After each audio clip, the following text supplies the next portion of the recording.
में उतारने की तरफ आगे बढ़ूं, उससे पहले एक अनुरोध है आप सबसे कि जहां भी हैं आप वापस लौट आएं। जहां भी हैं का अर्थ है, हो सकता है कई बार हमारा शरीर कहीं बैठा होता है लेकिन हम वहां होते नहीं। तो आप सबसे अनुरोध है कि आप सब बस 2 मिनट के लिए अपनी आंखें बंद करेंगे। जिस भी आसन में आप बैठे हों, जिसमें भी आपको अच्छा लगता हो, किसी विशेष आसन की जरूरत नहीं है, अपनी आंखें बंद करें। इतना तो कर ही सकते हैं, तो आंखें सब बंद कर लें और वापस अपने पास आ जाएं पूरी तरह से।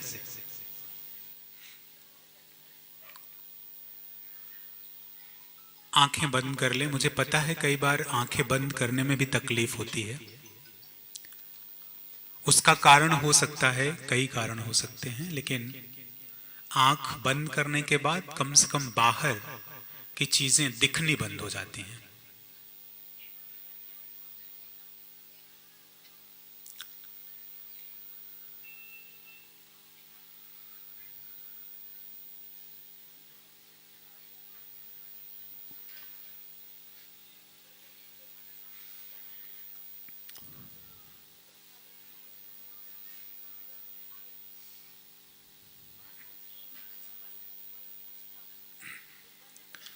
गुरुर्ब्रह्मा गुरुर्विष्णु गुरुर्देव महेश्वर गुरु साक्षात् परब्रह्म तस्मै श्री गुरुवे नमः।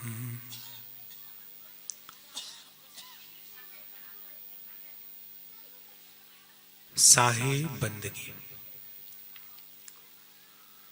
आज के इस अवसर पर जब हम सब यहां उपस्थित हैं, और अवसर भी बहुत विशेष है, आज हमारे परम आदरणीय, परम श्रद्धेय, दिल के बहुत करीब रहने वाले संत रूलदास साहब का जन्म दिवस है।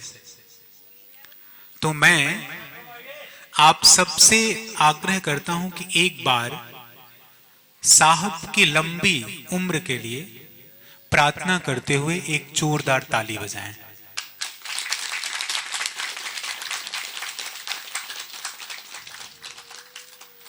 आज जब चूंकि राजस्थान के इस आश्रम में ये मेरी पहली यात्रा है, मैं पहली बार यहां आया हूं, लेकिन जैसे ही मैं इस धरा पे पहुंचा हूं, यहां के बारे में सुन बहुत रखा था। रूल साहब से 1-2 बार परिचय भी हुआ, मुलाकात भी हुई, लेकिन आने का अवसर पहली बार मिला यहां पे। और मैं इस बात को इसलिए कह रहा हूं कि जब कभी भी आप किसी क्षेत्र में पहुंचते हैं, तो उस क्षेत्र का जो ऊर्जा का वर्तुल होता है, वो या तो सकारात्मक होता है या तो नकारात्मक। हालांकि वो संत को प्रभावित नहीं करता, लेकिन आज जैसे ही मैंने इस आश्रम में प्रवेश किया, मैं खुद बहुत सकारात्मकता से भर गया। इसका आशय ये है कि ये जो भूमि है ये बहुत पूजनीय है। यहां जो ऊर्जा है वह वास्तव में स्वीकार्य है हर किसी को, उसी तरह से जैसे वृक्ष को सब कुछ स्वीकार्य होता है।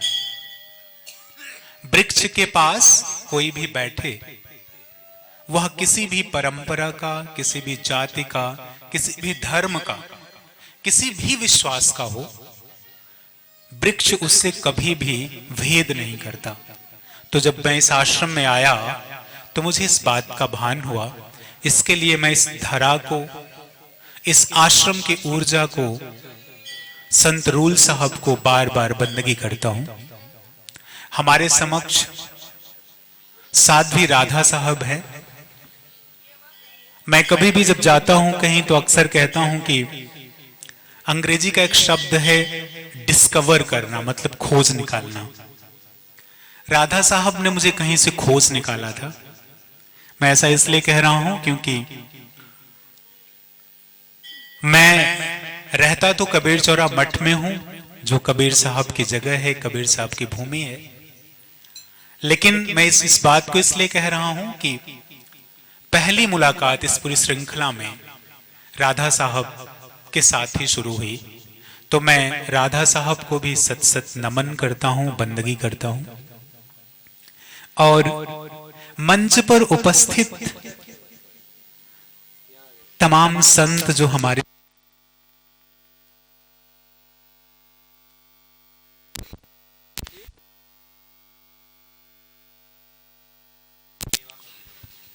जो मंच पर हमारे समक्ष हमारी ही ऊर्जा बनकर बैठे हैं, उन समस्त संतों को त्रैबार बंदगी। आप सब के स्नेह और प्रेम, श्रद्धा और स्वीकार्यता की बहुत आवश्यकता है समाज को, इसलिए आप सबको बार बार बंदगी। कबीर जब हम पैदा हुए, जग हंसे हम रोए, ऐसी करनी कर चलो, हम हंसे जग रोए। मैं अक्सर इस बात को कहता हूं कि कबीर साहब की एक एक वाणी मंत्र है, कबीर साहब की एक एक वाणी साधना है। देखें, कबीर जब हम पैदा हुए, आज हम सब संत रूल साहब के अवतरण दिवस पर उपस्थित हैं। आप सबके मन में जो प्रेम है साहब के लिए, वह सिर्फ और सिर्फ उस संतत्व के लिए है, किसी शरीर के लिए नहीं है। और कबीर साहब भी इसी बात को कह रहे हैं कि इस बात को विचारिए कि जब हम पैदा हुए तब क्या हुआ, सब हंस रहे थे और मैं रो रहा था। लेकिन कुछ ऐसा करके चलना है कि सब का तो नहीं पता, लेकिन मैं हंसता हुआ जाऊं। इंग्लिश में एक बड़ी अच्छी सी किताब किसी राइटर ने लिखी कि who will cry when you die. आपके मृत्यु के पश्चात आपके मृत्यु पर विलाप कौन करेगा, रोएगा कौन। और सोचिए कबीर साहब क्या कहते हैं, ensure no one will cry when you die. कुछ ऐसा कर चलो कि कोई आपके जाने के बाद रोए नहीं। इस बात को इंश्योर कर लो कि कोई व्यक्ति आपके जाने के बाद रोए नहीं, बल्कि जब भी याद करे तो क्या करे, हंसता रहे, मुस्कुराता रहे, ऊर्जा प्राप्त करता रहे। क्या आप सब यहां बैठे इस बात के लिए तत्पर हैं? क्या जीवन में कुछ ऐसा करना चाहते हैं कि जब आप जाएं तो आपसे जुड़े लोग रोएं नहीं, बल्कि जब जब आपकी याद आए तब तब मुस्कुराएं और हंसें? अगर आप तैयार नहीं हैं तो सत्संग उसी के लिए आपको तैयार करता है। सत्संग का सिर्फ एक मतलब, और वो मतलब क्या है? वह मतलब ये है, साधारण अर्थ में तो हम ये कह देते हैं सत्संग मतलब सत्य का साथ। निश्चित ही सही बात है, जहां सत्य का साथ हो, जहां संतों का समागम हो, जहां ज्ञान की चर्चा हो, वो तो सत्संग है ही। लेकिन सत्संग का एक अर्थ और भी है, और वह है कि जो आपका नहीं है वह सत्संग में खत्म हो जाना चाहिए। अब प्रश्न ये उठता है कि आपका क्या नहीं है, इसका विचार तो करना पड़ेगा ना भाई। हम सब तमाम, मैं काशी से चल के आया, राधा साहब इतने दूर से चल के आए, आप सब इतनी दूर दूर से आए हैं सत्संग सुनने के लिए, कि संतों के साथ बैठकर सत्संग सुनेंगे। लेकिन उस सत्संग का मतलब क्या निकलेगा, साथ क्या ले जाएंगे? वो जो साथ ले जाना है वो है अपने आप को ले जाना। और अपने आप का अर्थ आपका सिर्फ शरीर नहीं है। आप सोचें, हम लोग कबीर साहब की वाणियों में और गहरे गोता लगाएंगे, लेकिन कबीर साहब एक ऐसे संत हैं जो अक्सर कहते हैं, कहत कबीर सुनो भाई साधो, सुनो साधो।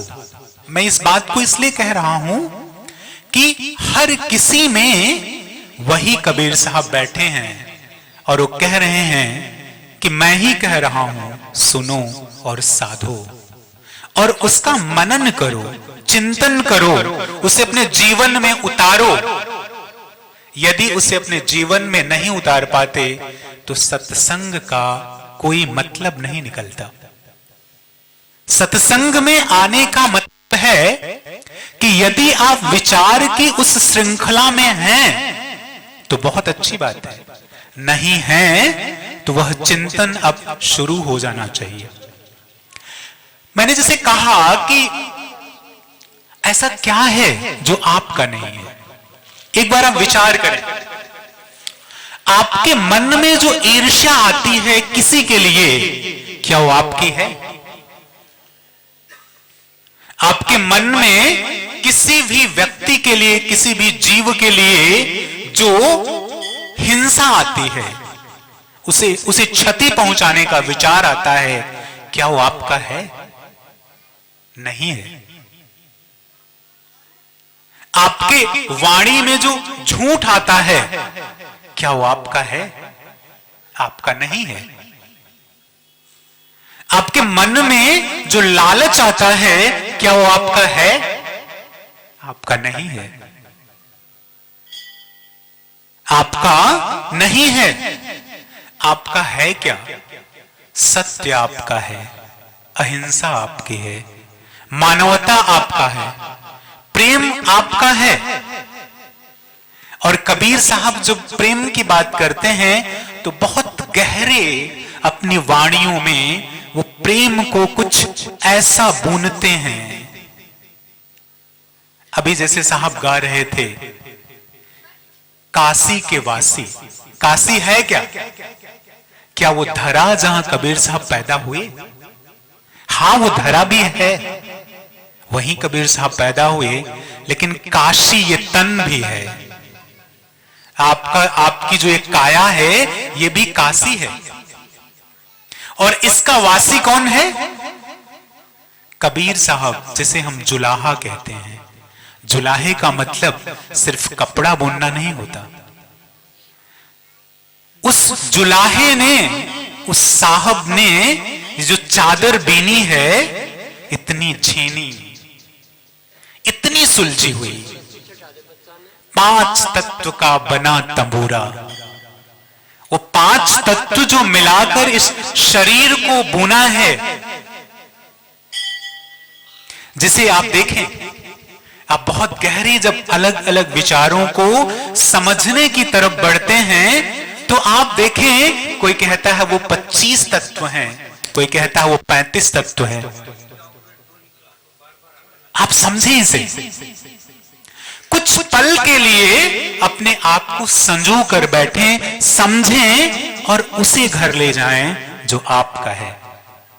और मैं आपको बता दूं कि कबीर साहब इन्हीं अपनी छोटी छोटी बहुत प्यार से बुनी चादर के माध्यम से आपको मोक्ष तक पहुंचाते हैं, आप अपने आप से मिलाते हैं।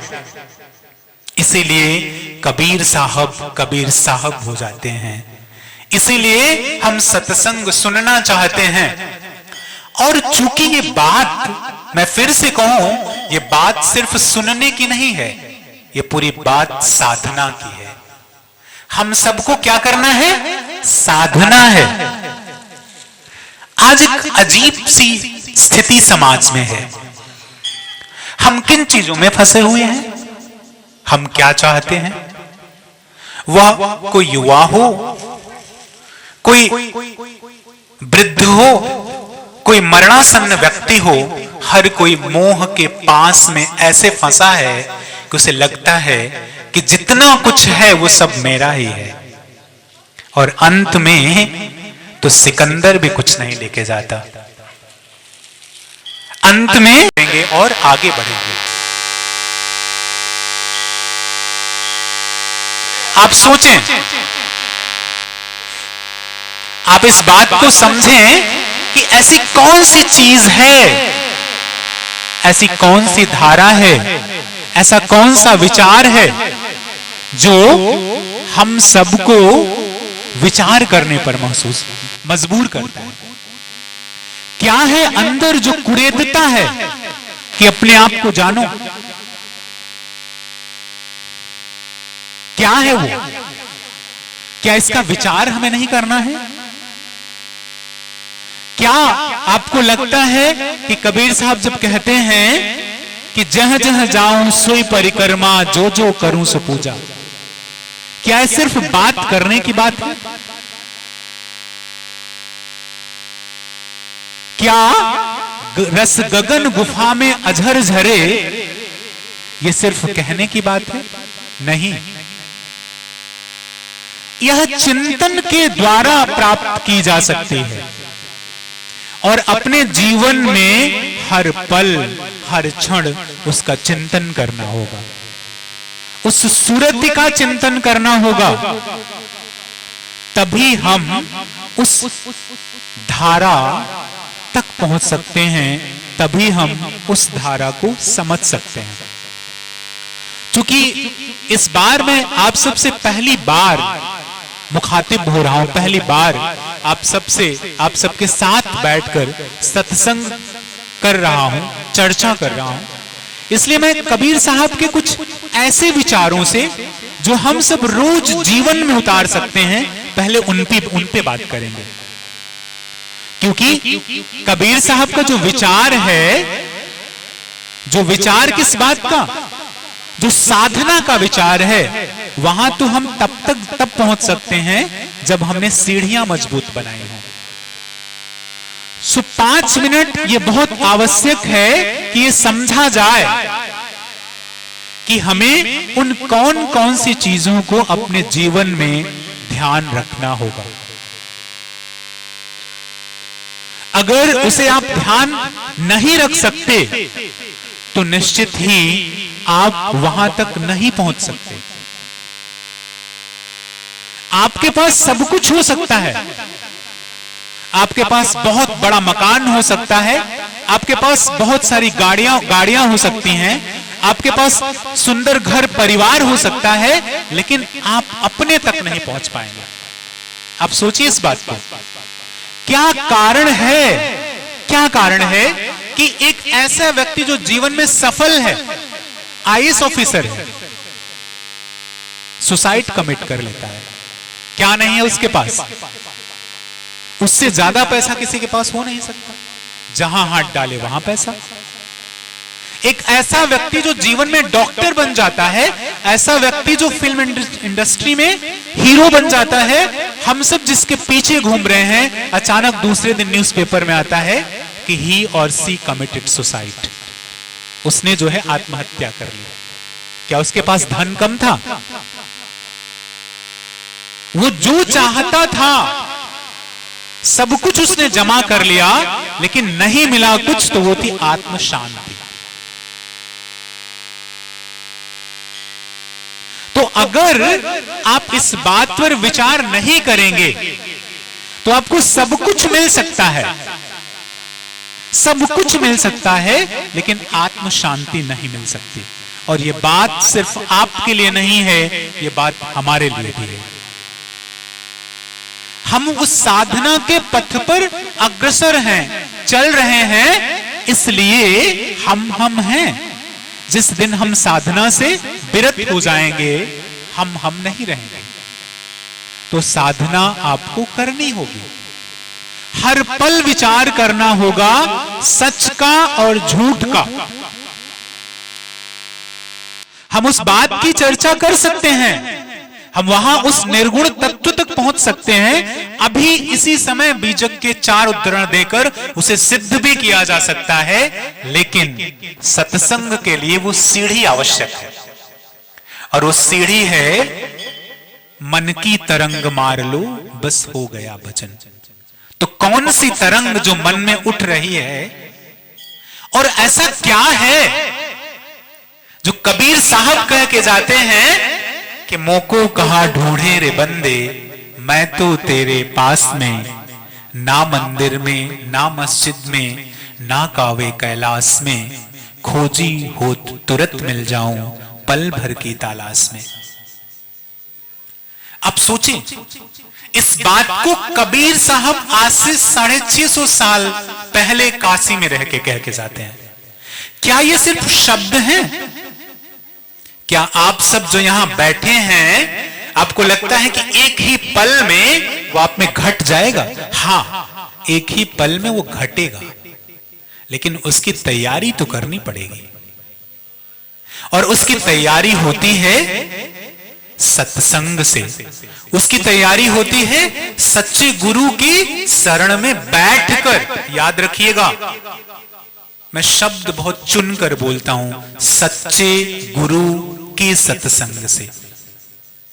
सच्चा जानना आपका कार्य है, समझना आपका कार्य है, इसकी परख तो करनी पड़ेगी। लेकिन फिर मैं कह रहा हूं, परखने का मतलब कहीं आप परखने में भटक मत जाइएगा, क्योंकि आधे लोग तो इसी में भटके हैं कि फला संत ऐसा है, फला महंत ऐसा है, उसका तो ऐसा चरित्र है, वो तो ऐसा है। सिर्फ अटकाव है, आपको उससे कुछ नहीं मिलेगा। वो तो जो कर रहे हैं वो तो करेंगे, आप क्या कर रहे हैं? आप क्या कर रहे हैं, इसका विचार आपको करना होगा। तो मैं तो कहता हूं कि मैं यहां बैठा हूं, इस आश्रम में बैठा हूं।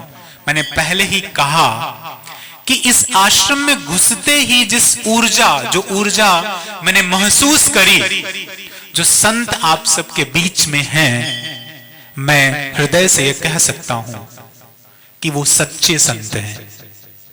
और आप सबको जो रास्ता दिखाया जा रहा है वो सच्चा रास्ता है।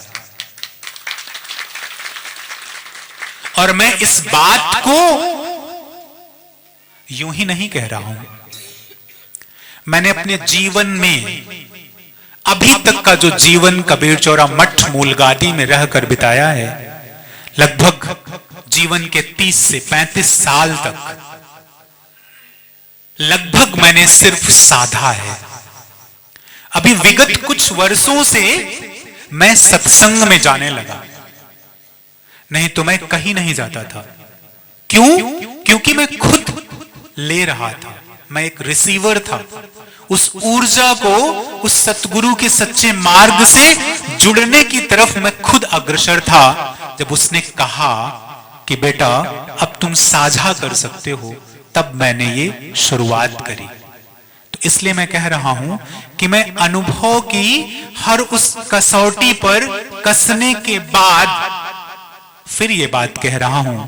इसलिए आप सब इस बात का विचार तो छोड़ ही सकते हैं कि आपको सच्चा गुरु चुनना है, क्योंकि आप सबके बीच सच्चा गुरु, सच्चा संत है। उसके द्वारा बताए गए मार्ग पर चलकर आप निश्चित ही सद्गति को, निश्चित ही सत्संग को, निश्चित ही अपनी ओर जो अपने से मिलने की यात्रा है उसमें आप सफल हो सकते हैं। इस बात को मैं यहां बैठकर कह रहा हूं। लेकिन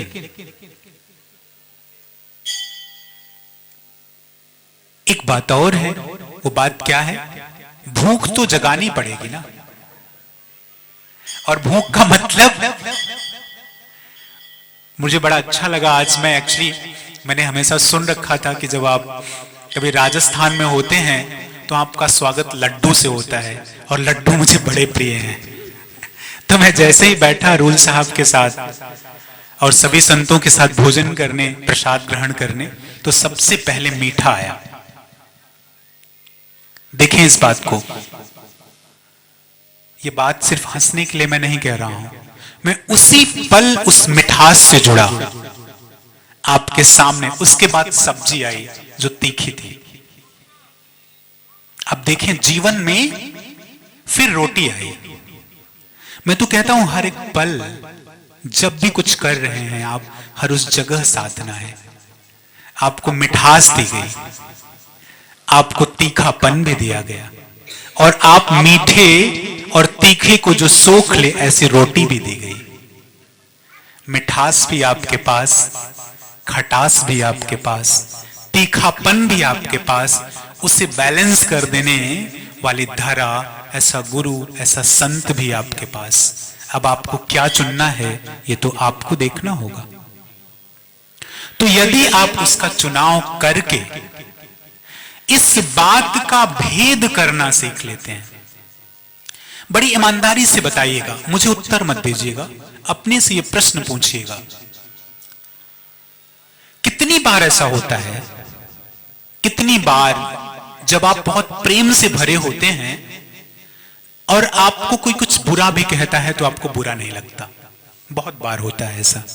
जब आप खुश हो तो किसी के द्वारा कटु वचन भी आपको प्रिय लगते हैं, और कभी कभी जब आप कटुता से भरे हो तो उसके द्वारा बोले गए मीठे वचन भी चुभ जाते हैं। चुभते हैं ना? आप सबने से महसूस किया होगा। कई बार मां बड़े प्यार से बात करती है और कई बार वही मां डांटने लगती है। अब आप देखें, ये जो मन स्थिति है आपकी, जो आपकी मन स्थिति है, वह इस बात को निर्धारित कर रही है कि आप क्या हैं और क्या होना चाहते हैं। आपके जीवन में सबसे पहली साधना आपकी वाणी से शुरू होती है। और ये मैं नहीं कह रहा हूं, इसे कबीर साहब ने आज से 650 साल पहले कह दिया। क्या? मधुर वचन है औषधि, कटुक वचन है तीर, श्रवण द्वार हुई संचरे, साले सकल शरीर। ये कोई साखी कक्षा 5 में लिखी गई नहीं है। कक्षा 5 के बच्चे भी इसे पढ़ते हैं, लेकिन इसे जीवन के अंतरतम तक आप महसूस कर सकते हैं। मधुर वचन है औषधि। आप किसी से जब मीठा बोलते हैं तो क्या होता है? खुशी मिलती है। वह दूसरे से मीठा बोलता है, वह जिससे बोलता है वो किसी और से बोलता है, और पूरी एक श्रृंखला तैयार होती है। किस बात की? सकारात्मकता की, मीठा बोलने की। पहली साधना जीवन की।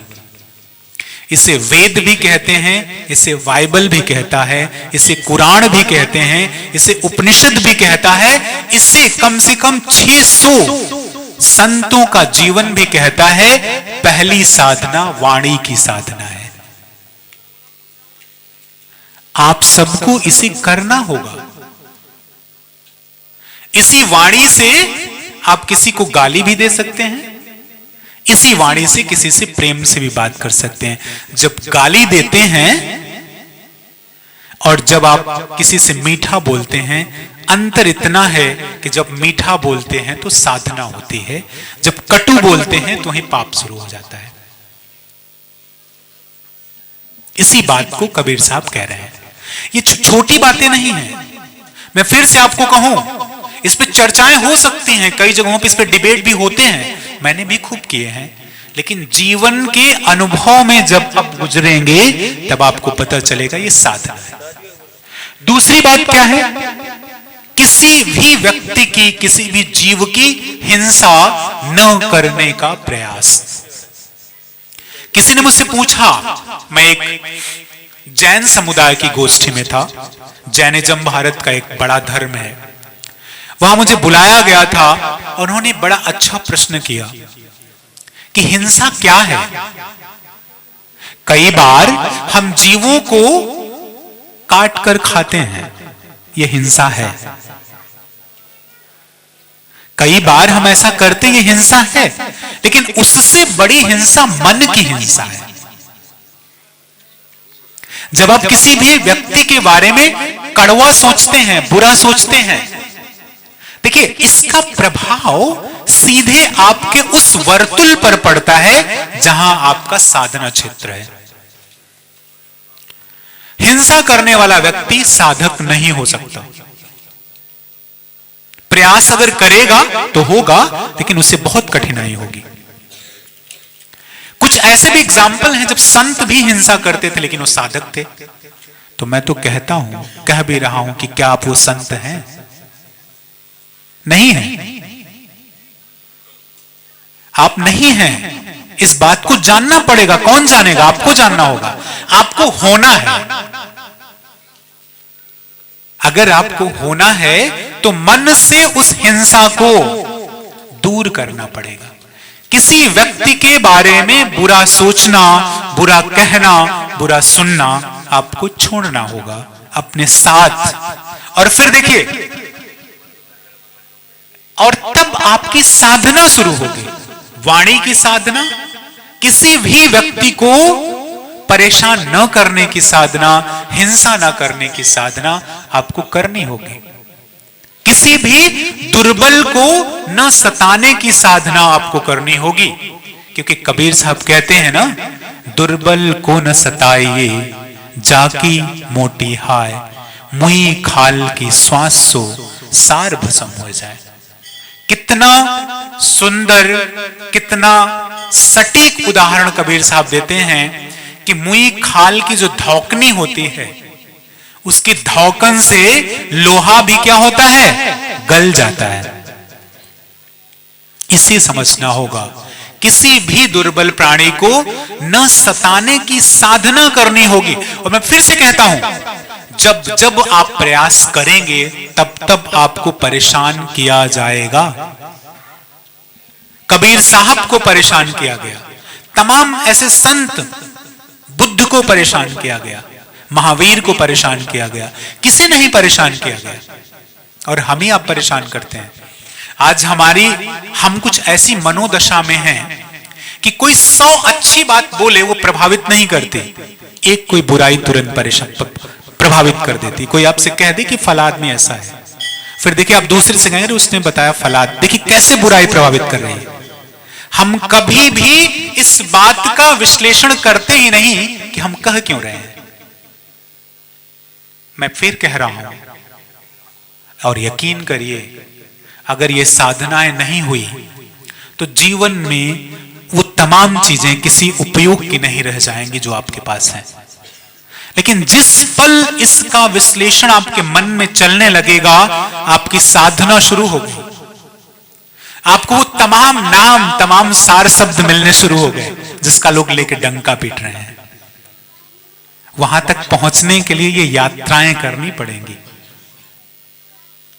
इसे अगर आपने शुरू कर दिया, कबीर साहब जैसा महापुरुष, ऐसा सदगुरु, ऐसा संत, ऐसा साहब इस बात को यूं ही नहीं कह के चले गए कि सांच बराबर तप नहीं, झूठ बराबर पाप, जाके हृदय सांच है ताके हृदय आप।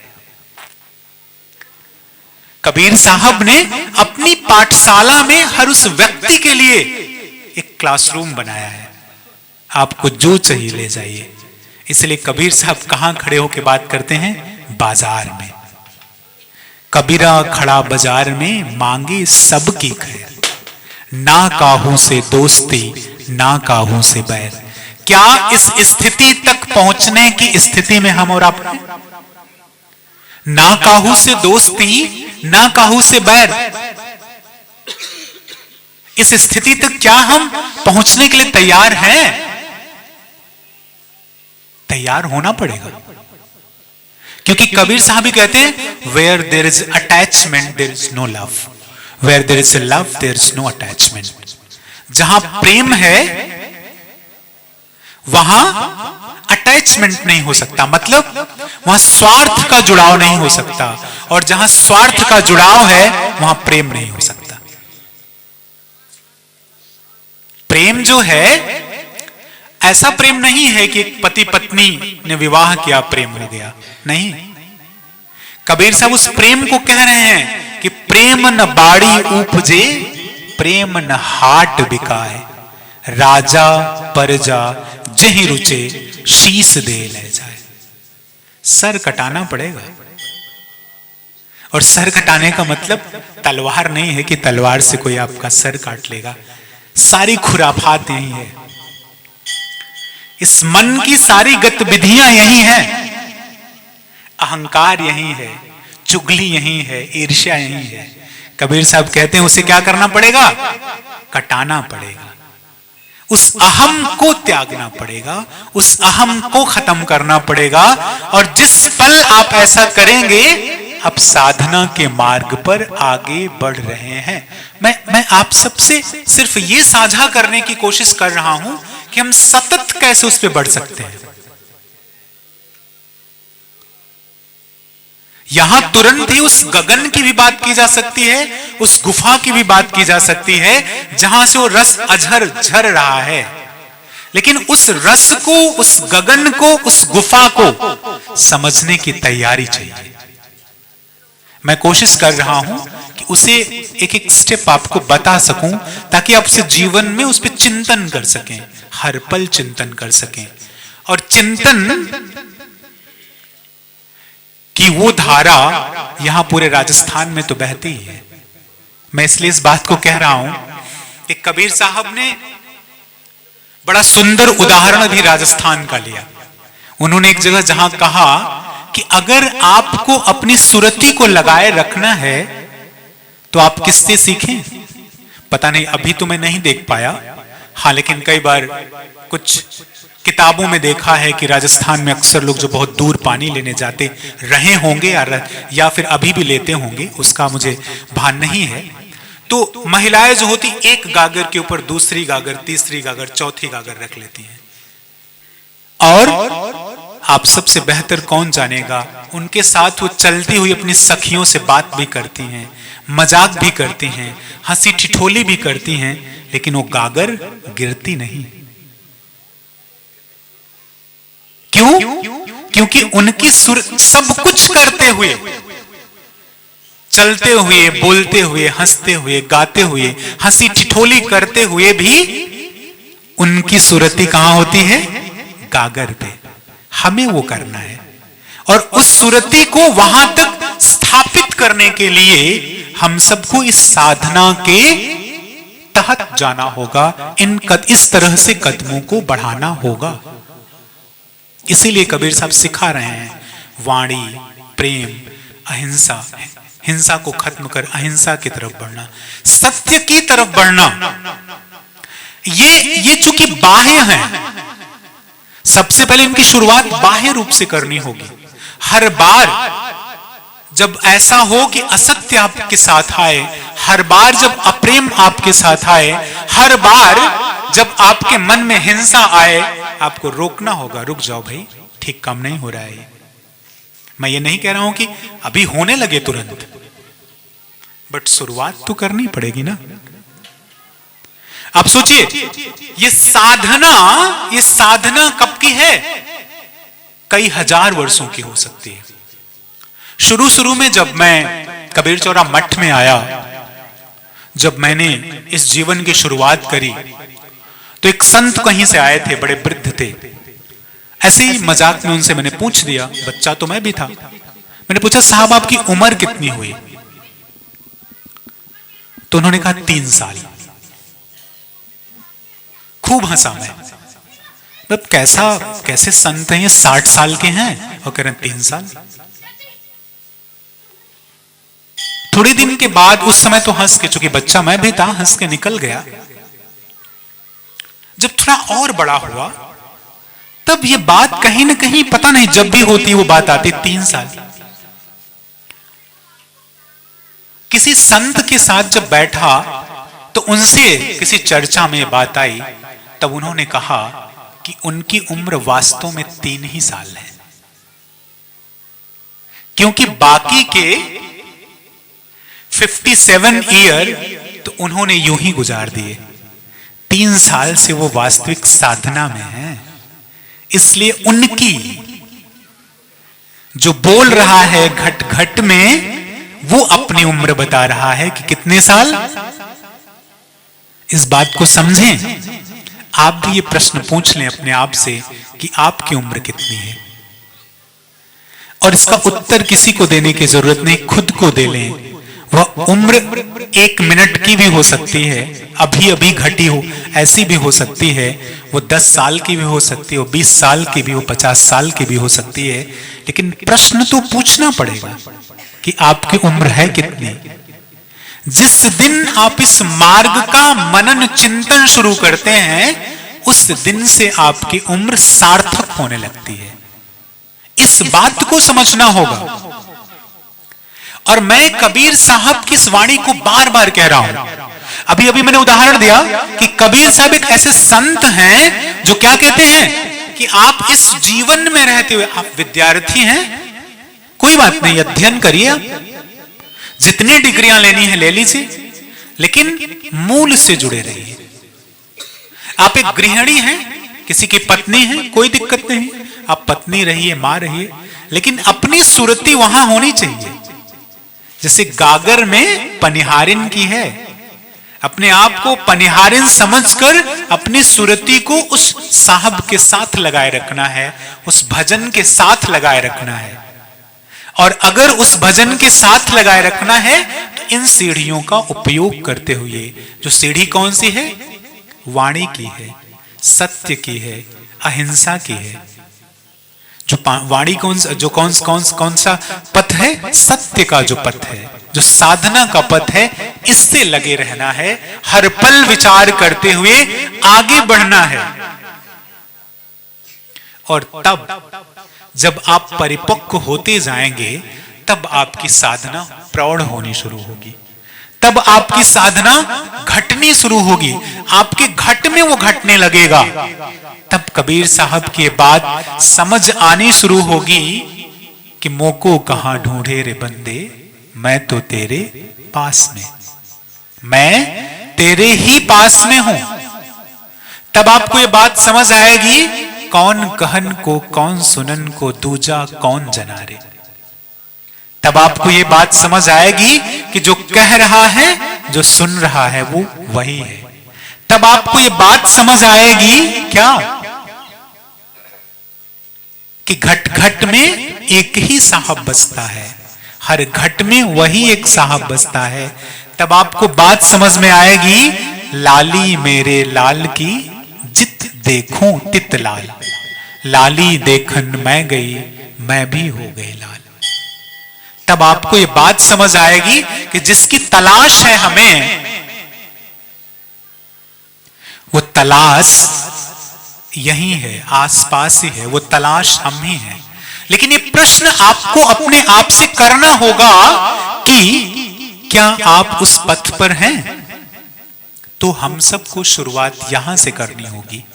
तब साहब की वो साखी आप में घटेगी कि कबीर जब हम पैदा हुए, जग हंसे हम रोए, ऐसी करनी कर चलो हम हंसे जग। तब आपके जाने के बाद दुख नहीं होगा। तब आप इंश्योर कर पाएंगे कि nobody will cry when you die. जब आप मरे तब कोई रोए नहीं, बल्कि आपकी मृत्यु पर लोगों को गर्व हो, लोग हंसें, लोग आपकी बात करें, लोग आपसे सीखें और आगे पथ पर चलें। अगर ऐसा करने में आप विफल हैं, ऐसा करने में अगर आप असमर्थ हैं, तो फिर बात वही सच होगी, who will cry when we die. तब आप धन संजो लीजिए, तब आप बहुत सारी कार खरीद लीजिए, तब आपके पास बहुत सारे बच्चे हो सकते हैं, लेकिन अंत में क्या?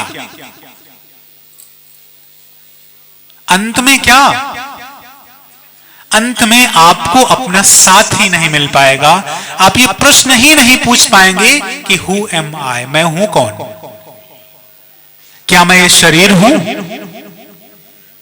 या मंदिर में जाने वाला हूं, या मस्जिद में जाने वाला हूं, या कबीर साहब जो कह रहे हैं, साहब मेरा एक है दूजा कहा न जाए, दूजा साहब जो कहूं साहब खड़ा रसाए। तब ये बात समझ आएगी कि वो एक ही है, वहां जो बैठा है, वहां जो बैठा है और यहां जो बैठा है एक ही। अंतर सिर्फ इतना है कि किसी ने अपने शीशे को, जिसमें मुंह देखते हैं, उसे साफ कर रखा है और किसी के शीशे पे धूल जमी है। अंतर सिर्फ इतना ही है। वो धूल आप पाप की धूल कह लें। कई बार हमें समझने के लिए ऐसे शब्दों का प्रयोग करना पड़ता है। कहते हैं कि अरे हमको तो समझ नहीं आ रहा है। तो आपने उस शीशे को और उस मिरर को साफ कितना किया? जमती है दुर्बल को सताने की, उस पे धूल जमते जमते वही धूल अज्ञान की धूल बन जाती है और फिर हमें कुछ नहीं दिखता। फिर हम क्या करते हैं? आपस में ही लड़ते हैं। देखिए ना, बहुत बार एक बड़ी खूबसूरत सी कहानी आती है। आप सब में से अगर कभी कोई काशी गया होगा तो काशी में एक बड़ी खूबसूरत सी मूर्ति आश्रम में बनी हुई है। एक बैल है और बैल पे ढेर सारी पोथियां लदी हुई है और एक पंडित जी जो बहुत ज्ञानी हैं वो आए हुए हैं। बहुत ध्यान से सुने इसे। वो बना क्यों है? पंडित जी कौन है? पंडित जी हैं पंडित सर्वानंद, जो दक्षिण भारत के बहुत बड़े प्रकांड विद्वान हैं। कबीर साहब के समय में उन्होंने हर उस पोथी का अध्ययन कर लिया है। उन्होंने समस्त शास्त्र रट डाले हैं। उपनिषद उनके मुख से निकलते हैं। शब्दों की रचना वो तुरंत कर सकते हैं, लेकिन उनमें एक धूल जमी हुई है, वो है अहंकार की धूल। और उसी अहंकार के मारे एक दिन वो अपनी मां के पास पहुंच जाते हैं। मां मतलब जननी। और जननी अगर है तो ज्ञानी तो है। अगर वो जननी है तो आपसे ज्यादा ज्ञानी है, लेकिन जननी होने के साथ अगर वो तपस्विनी है, अगर वो सत्संगी है, फिर तो आप उससे पार पा नहीं सकते। पंडित सर्वानंद अपनी मां के पास पहुंचकर और कहते हैं कि मां, मैंने इस संसार में, इस पूरे संसार में ऐसा कोई नहीं बचा जिसे मैंने शास्त्रार्थ में पराजित न कर दिया। शास्त्रार्थ मतलब आप और हम बैठकर किसी विषय पे चर्चा करें इस उद्देश्य से कि हमें जीतना है, क्योंकि सारे वेद उनको रटे हैं, सारी ऋचाएं उनके मन में हैं, उनको सब कुछ आता है। तो जब मां से कहा कि मां, मैंने सबको पराजित कर दिया, इसलिए आप मुझे क्या करो? कहो सर्वजीत कहो, सबको जीतने वाला। मां मुस्कुराई, क्योंकि मां तपस्विनी थी, मां थी और तपस्विनी भी थी। उन्होंने कहा, वाह बेटा, ठीक माना। अच्छा, अहंकारी व्यक्ति जो होता है वो हमेशा सिद्ध करने में परेशान होता है। उसे साधना उसकी छूट जाती है। वो सिर्फ ये सिद्ध करना चाहता है कि मैं ही सब कुछ हूं, और वही सर्वानंद जी के साथ चल रहा था। मां से उन्होंने कहा, तो मां ने कहा, ठीक बेटा, एक काम करो, काशी चले जाओ। बोले, काशी में तो कितने लोगों को पराजित करके आ गया मैं। बोला, हां, बहुत लोगों को पराजित कर दिए, लेकिन वहां जाकर कबीर साहब से मिलना। सर्वानंद बोले, ये कबीर साहब कौन है भाई? बोले, जाके मिल के आओ। अगर तुम चाहते हो कि मैं तुम्हें सर्वजीत कहूं तो तुम्हें उनसे मिलना होगा और उन्हें शास्त्रार्थ में पराजित करना होगा। देखिए, अहंकार। मां अगर नहीं भी कहती तो क्या हो जाता? कुछ हो जाता? नहीं हो जाता। लेकिन अहंकारी व्यक्ति किसी को नहीं छोड़ना चाहता, और उसकी मां ही उसे सर्वजीत ना कहे तो बहुत बड़े असम्मान की और अपमान की बात है। पंडित सर्वानंद तुरंत बैलों पर ढेर सारी पोथियां लाते हैं। कहते हैं उनके साथ 18 बैल, 18 बैलों पर समस्त पोथियां लाद कर काशी पहुंच जाते हैं। काशी पहुंच करके और कबीर साहब की जो शिष्यां हैं कमाली, पानी भर रही हैं कुएं पे, और उनसे एक प्रश्न कर बैठते हैं कि कबीर का घर कहां है। और कमाली कहती हैं कि कबीर का घर शिखर पर, जहां सिलहिली गैल, पावन टिके पिपीलिका, तहां खलकन लादे बैल। कितनी गहरी बात। कबीर का घर शिखर पर। पंडित जी को बात समझ नहीं आई। अर्थ क्या है? कबीर साहब का जो घर है आध्यात्म के उस उच्चतम शिखर पर है, जहां जाने की जो गली है वो बहुत सकरी है, बहुत कम है, और साथ में फिसलन भी बहुत है। अब इसकी व्याख्या की जाए, ज्ञान की गली सकरी ही होती है, और ज्ञान के पथ पर चलने के लिए फिसलन भी बहुत होती। कब कहां से फिसल जाओगे पता नहीं चलेगा। ये कौन कह रहा है? कमाली, कबीर साहब के शिष्या। और कहती हैं कि वहां जाने की जो गली है वो बहुत फिसलन भरी है। पावन टिके पिपीलिका, पिपीलिका मतलब चींटी। आप सबने देखा होगा इसे कि चींटी कहीं भी चढ़ जाती है, बहुत छोटी सी होती है कहीं पे भी। और चींटी से छोटा कौन हो सकता है? तो कितना भी सकरा हो चींटी तो जा ही सकती है, लेकिन वो कह रहे चींटी भी नहीं जा सकती। पावन टिके पिपीलिका, पिपीलिका के भी पैर वहां नहीं टिकते। पंडित जी, ऐसे 18 बैलों के साथ आप कैसे जाएंगे? ऐसे 18 बैलों के साथ आप कैसे जाएंगे? कितना गहरा, कितना चुभने वाला व्यंग था। अब पंडित सर्वानंद थे तो ज्ञानी, बात तो लगी उनको, लेकिन अभी मिलना तो उनको कबीर साहब से था। खैर, प्यासे थे, पानी पिया और कबीर साहब के पास पहुंच गए। जब कबीर साहब के पास पहुंच गए तब उन्होंने कहा कि मैं आपसे शास्त्रार्थ करने आया हूं। कबीर साहब मुस्कुराए, बोले शास्त्रार्थ? तू कहता कागज की लेखी, मैं कहता आंखों की देखी। आप जो शास्त्रार्थ करने आए हैं वो कागज को पढ़कर आए हैं, और मैं तो अनुभव की बात करता हूं। तो हमारा और आपका शास्त्रार्थ कैसे हो सकता है? हमारा और आपका मन कैसे मिल सकता है?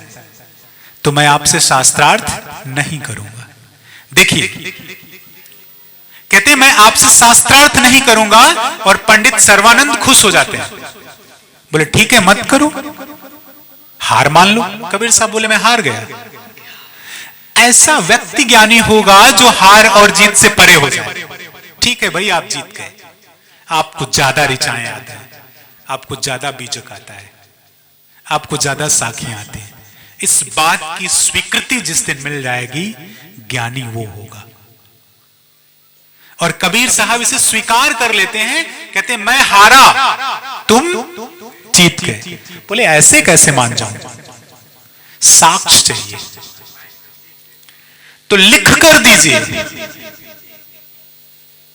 अहंकार ऐसे नहीं मानता, लिखवाता है वो।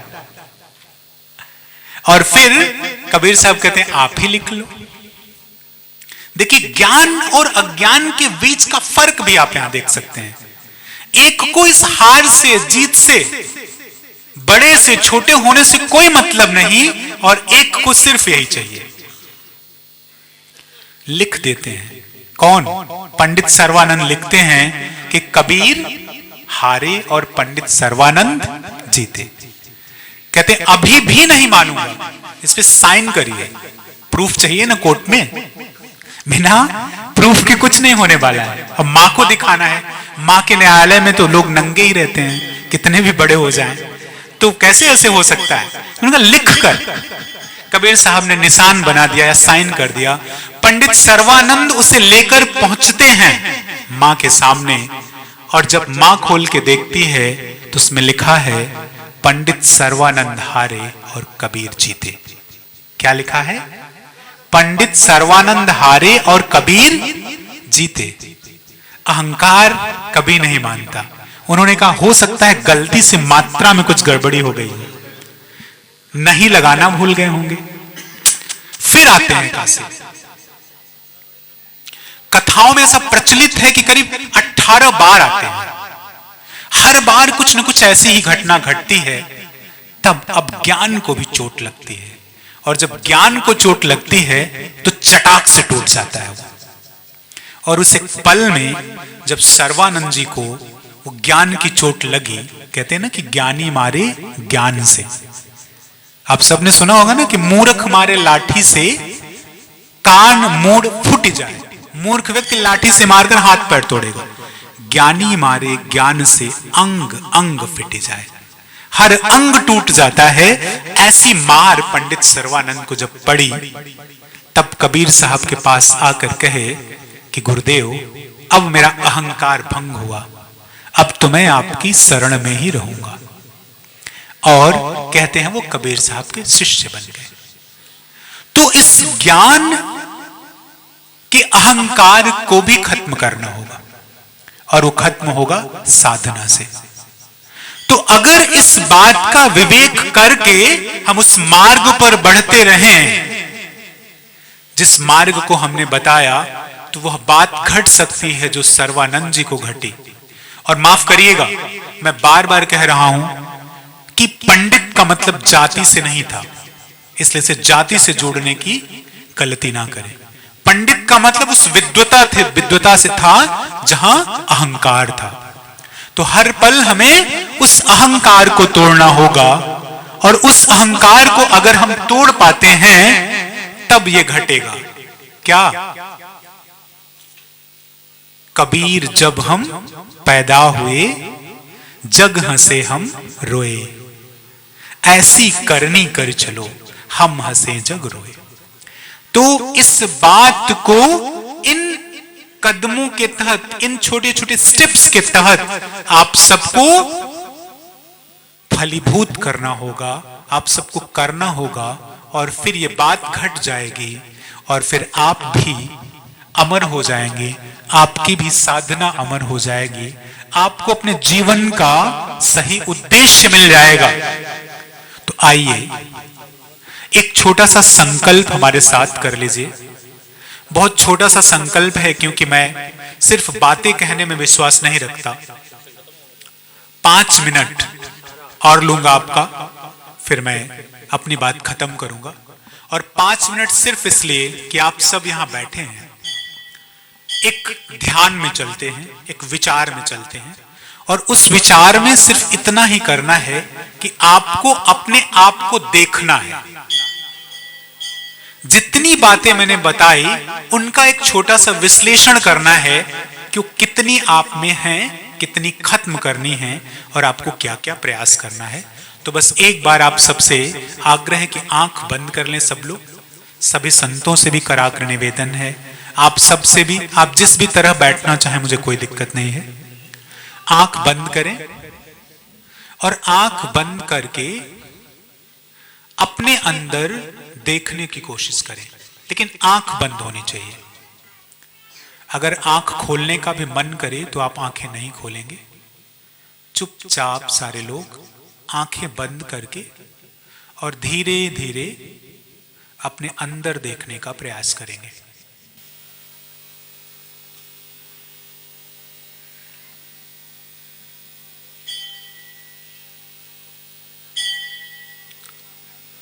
बहुत धीरे धीरे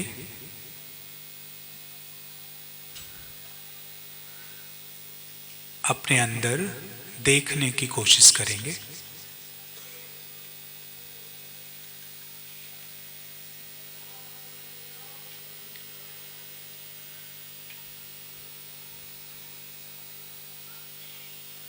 धीरे धीरे अपनी सांसों को देखने की कोशिश करेंगे।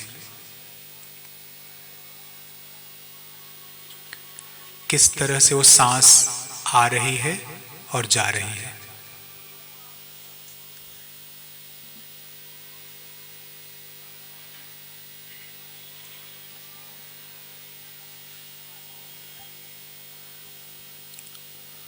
शांत भाव से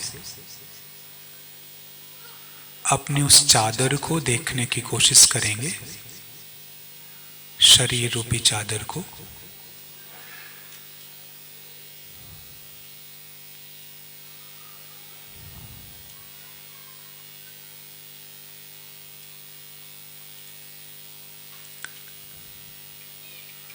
और अपने आप से मिलने की कोशिश करेंगे।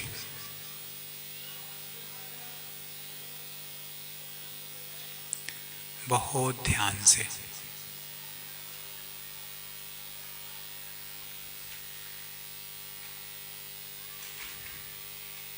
सांसों पे ध्यान देते हुए धीरे धीरे अपने पूरे शरीर को देखेंगे, अंगूठे से लेकर पूरे पैर को धीरे धीरे ऊपर बढ़ते हुए अंग प्रत्यंग पर ध्यान केंद्रित करते हुए धीरे धीरे अपने दोनों आंखों के बीच जो एक विशेष तरह की ऊर्जा महसूस हो रही है उसे देखने की कोशिश करेंगे।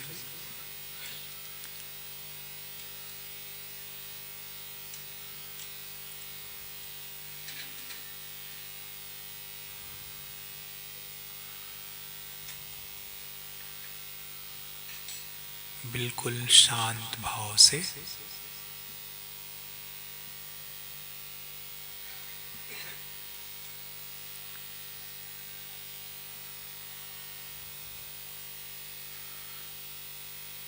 पूरे मनोयोग से अपने पूरे स्वरूप को, अपने आप को सर के ऊपरी हिस्से में,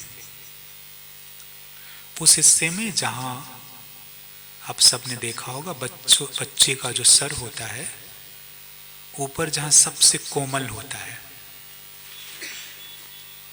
वहां अपने ध्यान को ले जाएंगे।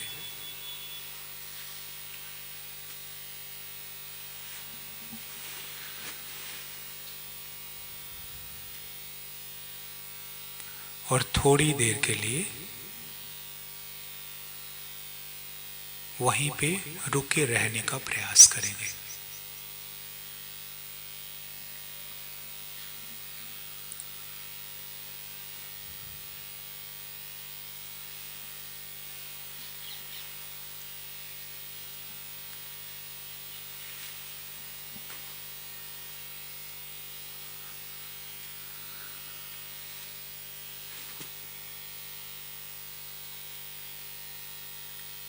फिर से अपने शरीर में वापस आते हुए विचार करेंगे कि आप कौन हैं। पूरे शरीर को एक विशेष ऊर्जा से भरेंगे।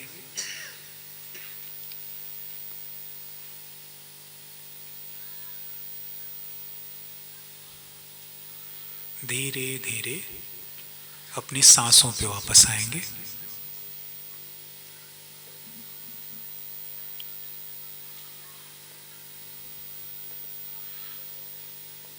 सांसों को देखेंगे।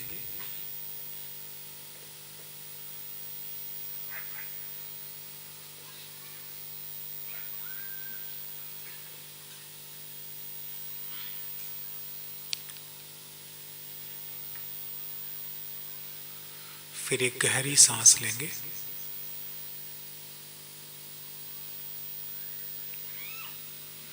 और धीरे धीरे उसे छोड़ देंगे।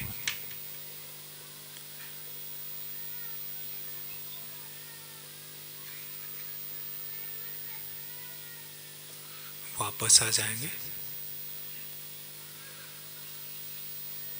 और जब मन करे धीरे धीरे अपनी आंखें खोल लेंगे।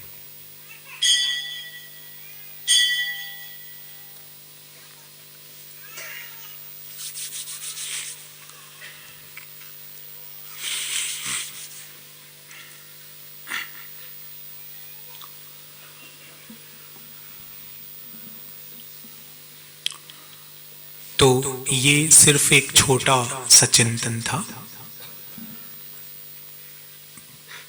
ध्यान के बहुत से प्रकार हैं जो हमारी मदद करते हैं।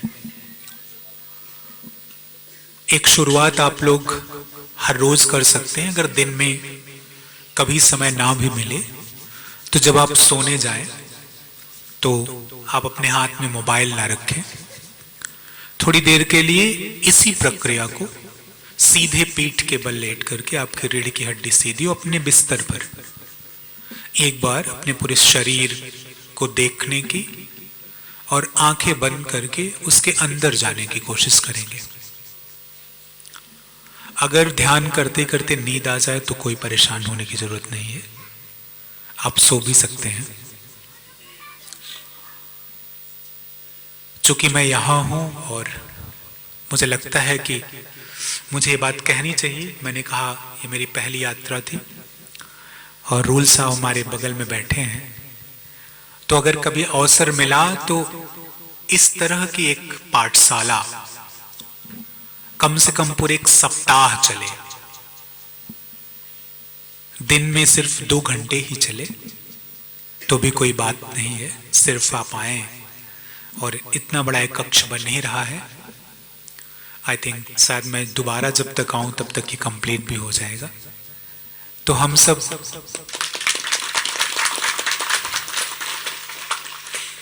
यहां बैठकर और इस पूरी की पूरी साधना को कम से कम 7 से 8 दिन,